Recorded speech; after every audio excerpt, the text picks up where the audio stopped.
आपण मैंने आतताई बोली आज्ञा कहती आतताई बोली आज्ञा आज कहती आपण मैंने आतताई गुली माड़े एते लोकंकर प्राण गला हेले जो आतताई शब्दटी आपण मैंने उच्चारण करुचंती ए आतताई आज्ञा आजिर नुह आम पुराण मध्य एमिति जड़े आज्ञा कर्म लिप्त थिले सी मध्य आतताई भाव आज्ञा गणा होइथिले। प्रकृत रे आतताई जो कर्म संपादन करती दिने ना दिने निश्चित भाव से विनाश मुख को चली जाती से आतताई माने। तेबे प्रकृत रे से आतताई किए आम पुराण मध्य जो आतताई कथा मु कहूँ से आतताई जनक किए निश्चित भाव जानिबा आमे पुराण रहस्य माध्यम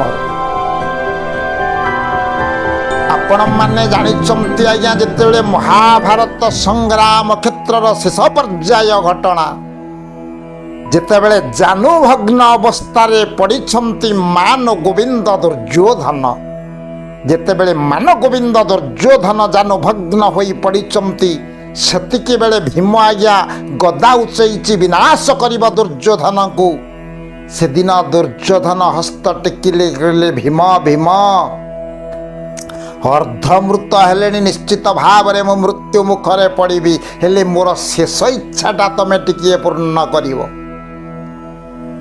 भीम कहले कौन कौन तमर शेष इच्छा ना थरे मात्र सही भगवान कृष्ण को मु दर्शन करी। भीमसेन चिंता कले हुए तो शेष समय रे अंतिम पर्याय जिते बेले दुर्योधन प्रभु को दर्शन करने चाहूँगी ता इच्छा मु निश्चित पूर्ण करी। भगवान कृष्ण को आनी दुर्योधन सम्मुखरे जिते बेले छिड़ा करईदेले सेतिकी बेले दुर्योधनर शेष प्रश्न पचारिचंती हे कृष्ण मु आज तुमको सत्य प्रकाश करने आज मु पचारुछि कहंतु ये जो महाभारत संग्राम हैला ये संग्राम पाई प्रकृत रे दायी किए। सेदिन स्मित हास्ୟରେ हसिले भगवान कृष्ण कहले हे दुर्योधन आपणा हस्ते जिह्वा छेदी कि अबा अछि प्रतिवादी निज दोषरु तमे आज ये प्रकार समय को अपेक्षा करितिल ये प्रकार समय रे आसी पहुंचीच निज दोषरु तमे आज मृत्यु मुखरे पड़ीच तमे हेउच जणे आतताई आतताई बोली से दिन जेते बेले उच्चारण कले भगवान कृष्ण चमकी पड़िले मान गोविंद दुर्योधन आतताई प्रकृत रे आतताई आमे काहा को कहिबा ना आपण मान को आगरे जो पुराण मध्य मान गोविंद दुर्योधन को से दिन आतताई आख्या दिगला प्रकृत रे कौ कर्म थिला दुर्योधन निकटरे से आतताई रे गणा हेले 6टी कुकर्म संपादन करथिले मान गोविंद दुर्योधन। आपण मान मन रे प्रश्न उठी पारे प्रकृत रे कौ 6टी कर्म संपादन करथिले जो 6 कर्म प्रभावरु आज इमिति विनाश मुख को जाइचंती मान गोविंद दुर्योधन। सुंदर कथा वस्तु आपण मान आगरे उपस्थापन करी। प्रथम कथा है अग्निद कही जदि आज्ञा कुकर्म वशत कहा गृह रे अग्नि संयोग करे तेबे आज्ञा से आतताई रे गणा ए कर्म संपादन करथिले मान गोविंद दुर्योधन।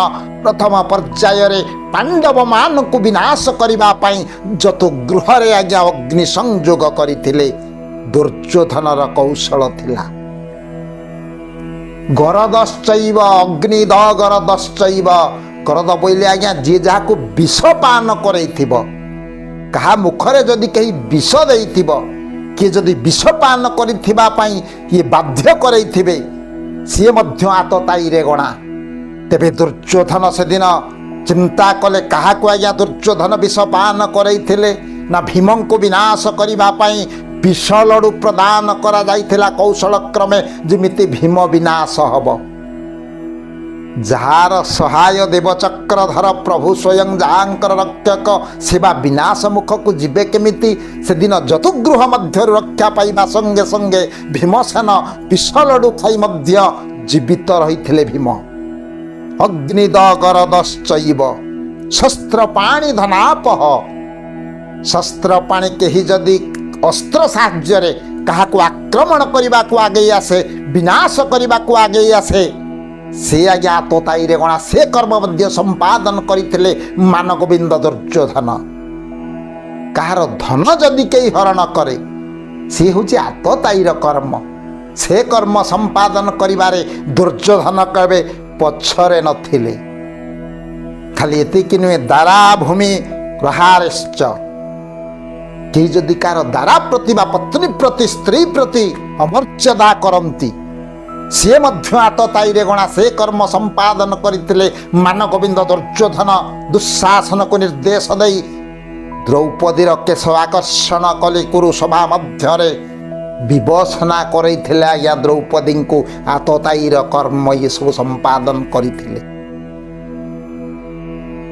ଖାଲି ଏତିକି ନୁହେଁ, ଭୂମି କାହାଠାରୁ କେହି ଯଦି କାହାର ରାଜ୍ୟ, ଧନ, ସମ୍ପଦ, ଭୂମି ଏବଂ ଇଏ ଯଦି ହରଣ କରନ୍ତି, ଇଏ ମଧ୍ୟ ଆତତାୟୀର କର୍ମ। ସେଦିନ ପ୍ରତିଜ୍ଞା କରିଥିଲେ ମାନଗୋବିନ୍ଦ ଦୁର୍ଯ୍ୟୋଧନ, ବିନା ଯୁଦ୍ଧେ ସୂଚ୍ୟଗ୍ରେ ମେଦିନୀ ନ କରିବି ଦାନ। ତେଣୁ ଏ ଷଡ଼ୈତେ ଆତତାୟୀନ ଭଗବାନ କୃଷ୍ଣ ପ୍ରକାଶ କଲେ, ହେ ମାନଗୋବିନ୍ଦ ଦୁର୍ଯ୍ୟୋଧନ, ତମେ ଯେଉଁ ଆତତାୟୀର କର୍ମ କରିଛ, ଏ 6ଟି ଅପକର୍ମ ସମ୍ପାଦନ କରିଛ, ତାର ପ୍ରତିଫଳ ସ୍ୱରୂପ ତମେ ଆଜି ଏ ଅବସ୍ଥାରେ ପହଞ୍ଚିଛ, ମୃତ୍ୟୁ ମୁଖରେ ପଡ଼ିଛ। ହେ ମାନଗୋବିନ୍ଦ ଦୁର୍ଯ୍ୟୋଧନ, ଏ ହେଉଛି ତମର କଲା କର୍ମମାନ। ସେଇଥିପାଇଁ ଭାଗବତରେ ପ୍ରମାଣ ଅଛି, ଆପଣା କଲା କର୍ମମାନ ବେଳହୁ ହେବ ସାବଧାନ। ଏ ସଂସାର କ୍ଷେତ୍ରରେ ଆମେ ଯେଉଁ ପୁରାଣ ରହସ୍ୟ ମାଧ୍ୟମରେ ଏ ବାର୍ତ୍ତାକୁ ଶ୍ରବଣ କରୁଛେ, ତେବେ ଏ ପୁରାଣ ମଧ୍ୟରୁ ଏ ବାର୍ତ୍ତାରୁ ଆମେ କ'ଣ ଶିକ୍ଷା ଲାଭ କରିବା? ନା ଆପଣା କଲା କର୍ମମାନ ବେଳହୁ ହେବ ସାବଧାନ।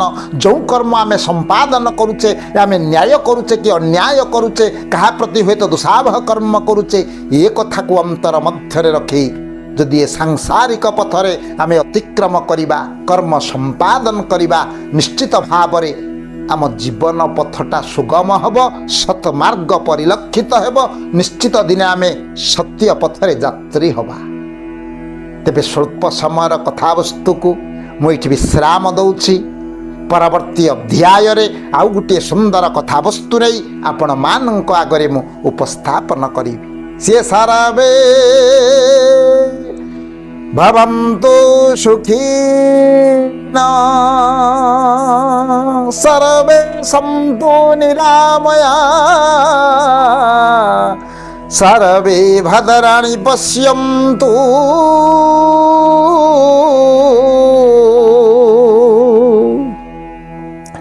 ମା କଶ୍ଚିତ୍ ଦୁଃଖ ଭାଗ ଭବେ। ଓମ୍ ଶାନ୍ତି, ଓମ୍ ଶାନ୍ତି, ଓମ୍ ଶାନ୍ତି।